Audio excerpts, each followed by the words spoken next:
The following was recorded in front of a live studio audience at the Studio 21 Podcast Café. This is the United Podcast Network.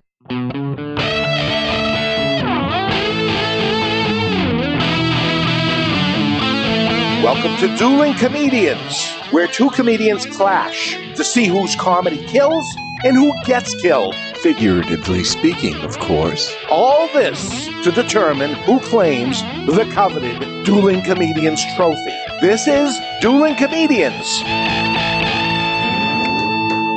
If you're staring at your podcast device thinking, what the hell is this? It's Dueling Comedians. And we're in, a couple of 3 weeks into playing with the format. I have my co-host with me, Artie Januario. Pleasure to be here. I wear the same shirt every week. Yeah, that's all right. No one's actually watching this. They listen, like when they're, in the bathroom or scrubbing their car or something. No one's actually. No. If anybody sat and watched this, I would really think ill of them. I watch it. I watch the episodes. You do? I'm enthralled by them. Well, I think ill of you anyway. Yes. And as always, the thing that makes this machine hum right along. It's unbelievable how he does it. I don't know, week after week, he reaches down deep. Show, the energy level is just always so mediocre. Is my ever-present and always wanted sidekick, Laugh Track Larry. Larry, how are you this week? Excellent. Yeah. You know, I was thinking, Tony. That's a chore in itself. There's a first time. Go ahead. If Artie's gonna be here often, I could train him to run the board. Yeah. And then I can go home. Well, except for about 10 seconds of the podcast, no one would know you weren't here. That's an excellent point. And I'm certainly no judge of comedy. As you can see by my act is so horrible. I have a keen sense of humor. See, I do not. I do not. I'm only in this for the money. I'll stay. And honestly, and I mean this sincerely, I don't think Artie could raise to the level of exuberance and energy that you bring to this show. There's no way. I do a lot. Yeah. I would have to snort Adderall much like you do. I feel loved. I'll stay. What is Adderall? It's a dextroamphetamine salts combination of dextroamphetamine and regular amphetamine. You'd put that on a pork chop, would you? Yeah, sure. Yeah. They do that sometimes in Spain. And our duelists, our combatants, our guests this week, who do you got over there? I don't know. I forgot his name. It's Ryan Shea. Oh, yes. It's Ryan Shea. My good friend Ryan Shea. I've known him for minutes. For minutes now, yeah. We're close, though. It's good. Ryan, how are you? I'm well. How do we get in touch with you? How do you get in touch with me? Never mind. That's all right. Next. I'm over it. No, that comes later. And to my left, your right, or however your orientation is Jeremiah Broderick. Yeah. How's it going? It's good. How are you? I'm doing well. Yeah? You look like a young fella, are you? Yeah. Yeah? 23. That's pretty young. God. Holy I'm cow. 3 times that. There's no need to say that. Well, I think Artie's shirt is older than that. Right. I could have kept it to myself if you wanted. My cigar is about that age right now. It's about that. How did you, Jeremiah, let's start there. How did you get started in comedy and how long you been doing it? About 2 years now. Yeah. I started 2 years ago in college. Yeah. Where'd you go to school? BU. BU. I've heard of that. Yeah. It's a school. It is. Yeah. I met you for the first time doing a student film where you were a circus clown covered in blood. Oh, you worked on my son Gus's project. Yeah, and I tackled you. Oh, I remember that. Yeah, that was 8 times in a row. Yeah, that we throw this word around here periodically. Clusterfuck. Oh yeah, no, that was a clusterfuck. But that was fun. It was a fun clusterfuck. Yeah, I had a good time. Yeah. Did you know the director of that? No. No, that's where the problem started. Yeah. Yeah. Yeah. I've worked with the series of directors, young and old, who are more fixated on wearing their directing hat than actually directing. Like, I can't start this scene until I find my hat. And you go like, boy, here we go. But there was a fun little project. I don't know whatever happened to it, but I played a murderous circus clown. Well, you're meant to play those type of roles. And my daughter was my daughter. And I don't know what my son was. He was some punk. But it was fun. So, and where have you been working? Just around Boston. Yeah. I run a show at Improv Boston, the clean comedy show. Oh, You that's work right up clean? my alley. I can work clean. Oh, have you seen the other shows being Dueling here? Yeah, no, Yeah. I've listened to some episodes. Yeah, you get extra points for vagina jokes. Oh, yeah, no, I'll bring that Seems up. like, yeah. All right. And that's due to Laugh Track Larry. He's He's big on the vagina? He loves the big vagina. Yeah. Yeah. Even the little ones. Yeah. All sizes. Yeah. All sizes. Yeah. And right now I've seen you around. We've known each other for a long time, it seems. A long time, a bit. Yeah. Yeah. Yeah, I've been doing comedy for about 9 years. I started because my mother actually did it in the 80s with you, surprisingly. You're kidding me. Who's your mother? Really? At the time, she was Karen Shea. I know that name. Yeah, she's friends with Zito. Yeah. Well, Chris Zito, sure, of course. Yeah. And so I didn't like comedy because of her. And I was like, oh, well, I'll just do comedy making fun of her to get back at her. That's exactly why I don't like housework, because of my mother. She specialized in that. Yeah. So you started it up, yeah? Yeah. And it's been 9 years? It's been 9 years. I just kept going because... How do I never meet these people? Well, you don't go out. I don't. See, like to go I out, make it no. a point to I go don't like out to and go. see the young people's shows. Yeah. You know? And so I have a working knowledge of what our replacements are going to be. You know what that's I mean? what I'm afraid of. I actually have my own replacement living underneath me. You do. Like I travel with my son Gus, who's doing stand-up, and a lot of guys don't get to meet their replacement. I grew mine. You know what I mean? When I become obsolete, which is probably about 2 or 3 weeks from now, he will step right in. You know? He could step in now. He has. For I mean, you. he's tried. You know, so. I mean, I stepped in, so... Yeah. I mean, it's weird. I mean, you know, oftentimes you hear like lawyers and people who have like actual jobs. It's like They send their sons to lawyer school, and or stuff, to become financiers. I can't imagine any household. Son, get out there and start telling jokes. You know what I mean? It's like one of Look the at you. Walenda Right. brothers. Where you going with Like, reading what are those books? That's going to get you nowhere. I think my mom knew I didn't have a chance, so... So, I mean, it was probably the best So option. do you perform at Improv with Jeremiah? I have, not on his show specifically, but I have been Well, at why that don't you venue. have him on? He's funny. We'd love to have him. Because I'm not clean. he doesn't Oh, you're work. not? Hey. Oh, If he was I willing see. to do it, we'd love to have I'd give it him, a but- shot. Yeah. I'd flub it miserably. You got to challenge yourself. Yeah, I'll And challenge if your first challenge is to be clean, get out. All right. I mean, it's funnier for me when they're not clean. Well, you're right. Now, have you ever had people come to the clean comedy show and be dirty, and then you have to give them the hook? We never give him the hook, Right. really. But my favorite was a guy who went up on stage and goes, "How the fuck are you guys doing?" "Oh, fuck, I said fuck."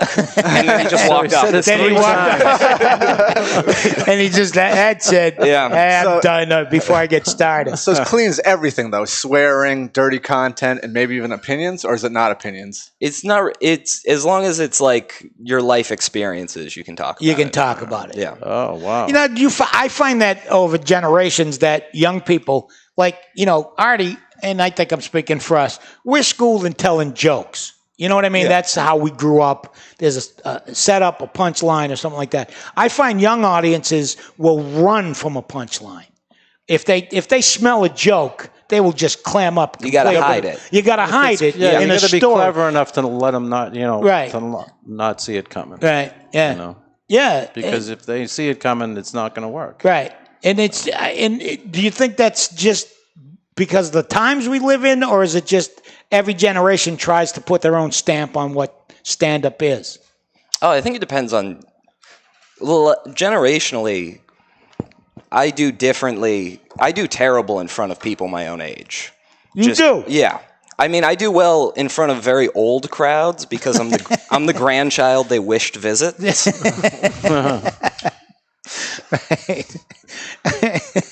Like they're sitting there going, I wish mine grew up like that. Yeah. This one's talking to me. He's smiling. It's great.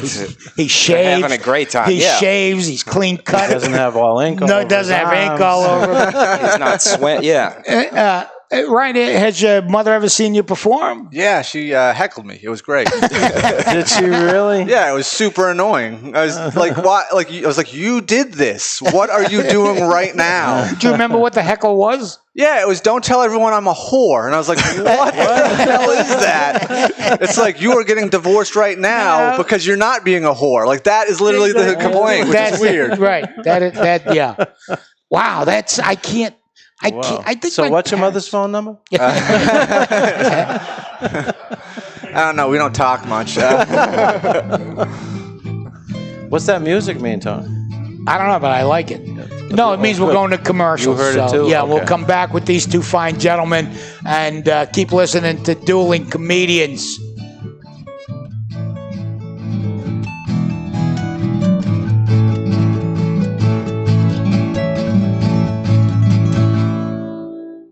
Hey, Alexa, subscribe to the Dueling Comedians podcast, will ya? That's a good girl. This is David Garofalo, and you've heard me say it over and over again for many years. Please support your local cigar retailer. And I mean it. If you don't buy from them, they will go away, and then what? There'll be no place to go. That being said, sometimes you're far away from any cigar shops or a place that doesn't carry the stuff you've been hearing about and you want to try it. That's where twoguyscigars.com comes in. It's the number twoguyscigars.com. And unlike most online cigar shops, at twoguyscigars.com, you can buy a single cigar of whatever you want. You don't have to buy boxes or even 5-packs and suffer through cigars you might not even like. One of this and one of that is acceptable, appreciated, and commonplace at twoguyscigars.com. That's the number 2guyscigars.com. Thank you for your business.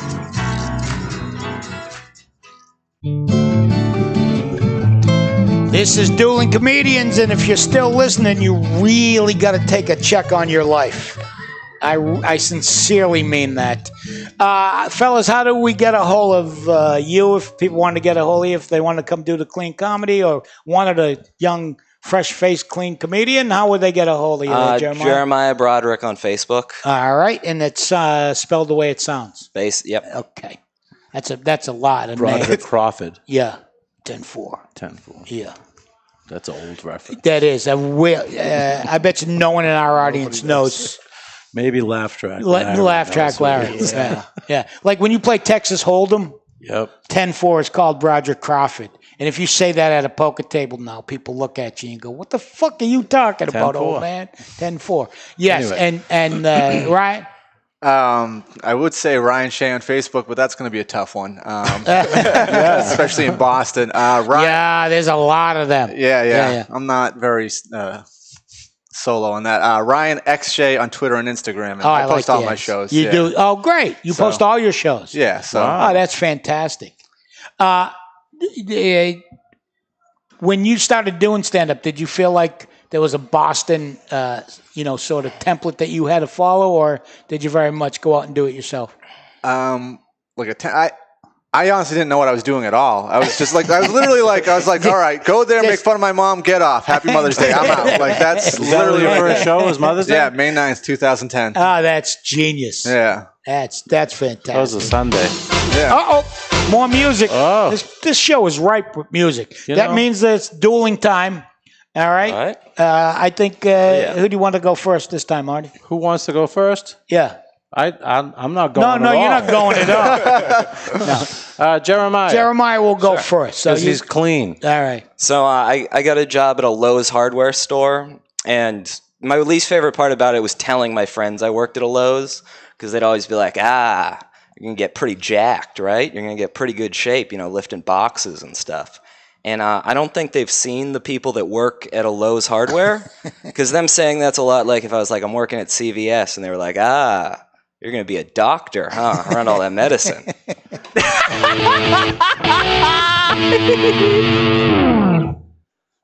It's my. You're right. All right, we're just spot on. That's the way it's going to go. That's the way it's going to go. Just fire it out. Right. It's like a verbal ping pong match. Yeah. I like to set tension before I tell jokes.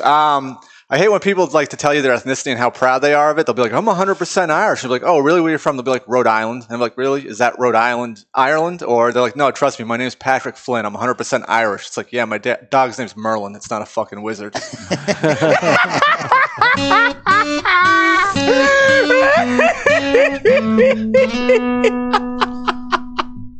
That's a long laugh. Yeah, it is. Yeah, that went on. That's for a not while. an indication of who's going to win. No.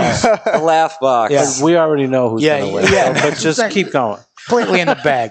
I found out 2 facts that really blew my mind recently. The first fact I found out was last year in the United States, over 4,000 people were hit by trains.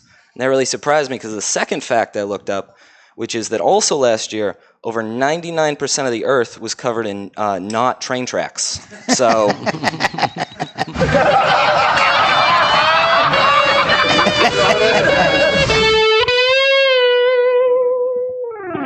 It bothers me when people don't know if an area is bad or not because there's a simple way to tell, and it's you just have to find a basketball hoop near that area, and if it has a nylon net attached to it, you're totally fine. If there's no net, you might want to get out of there.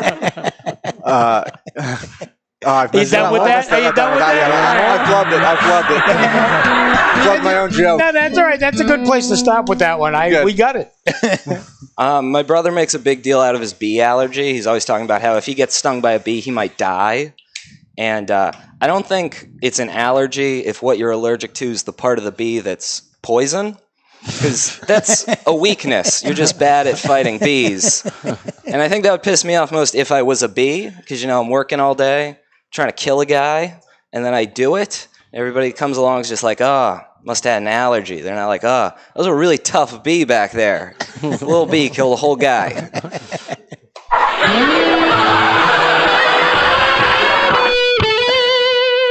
I grew up in South Boston in the 80s and went to Catholic school there. And I had never won anything in my life. But after watching that movie, The Spotlight, where they blow up in the Catholic priest scandal, I felt like I won the lottery because I was like, I must have been the only kid in Boston that never got touched by a priest. Or maybe I was, and I just don't remember, but that's just as good.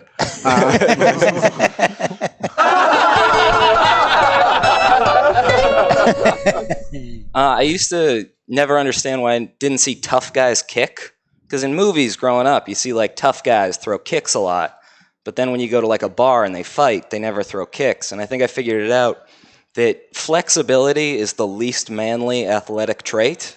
Because you can throw like a sweet roundhouse and knock a guy out, but everybody's just going to be like, you did Pilates to do that. That doesn't count.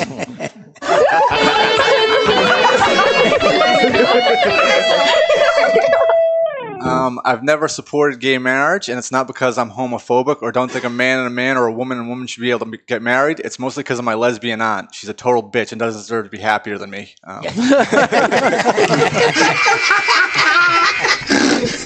Very good, gentlemen. That's it? That was it. See how fast it goes? I wanted to hear more almost. These guys are good, I like that a lot. Thank you. But you know what? I got to say this. It doesn't matter what I think. That never does. Never does. It's all up to... Larry, you still awake? Oh, yeah. Yeah. All right. Somebody prick him with a pin. I do that Or from pin him time with to a- time. What'd you think of that duel, Larry? I loved it. It was a good one, right? Oh, yeah. Yeah, two different points of view. Yeah. That's what we do. We shake things up around here. Stylistically, they were quite different. Yeah. But they were both appealing. Larry's exceptionally enthusiastic. Yeah, this I've afternoon. never seen him like this before. I'm doing some deep analysis. Yeah. Do you need another minute? No. Okay.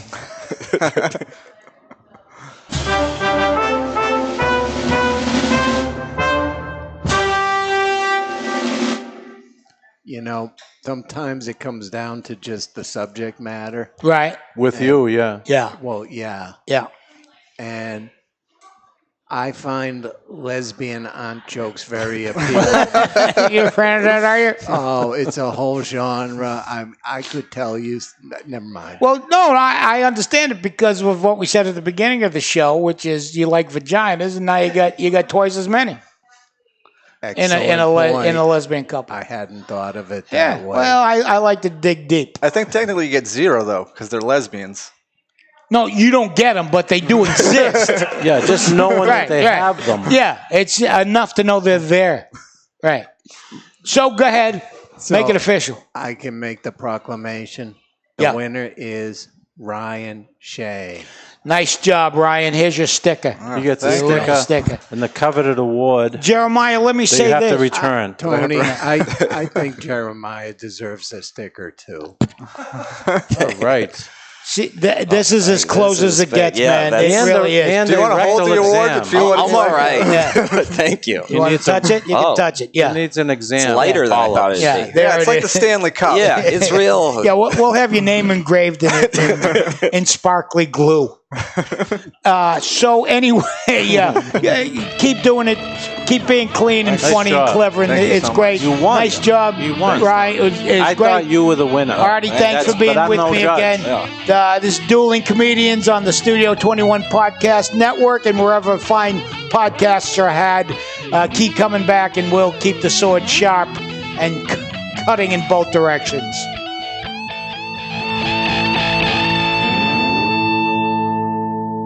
The views and opinions expressed by the hosts, guests, or callers of this program do not necessarily reflect the opinions of the Studio 21 Podcast Café, the United Podcast Network, its partners, or affiliates.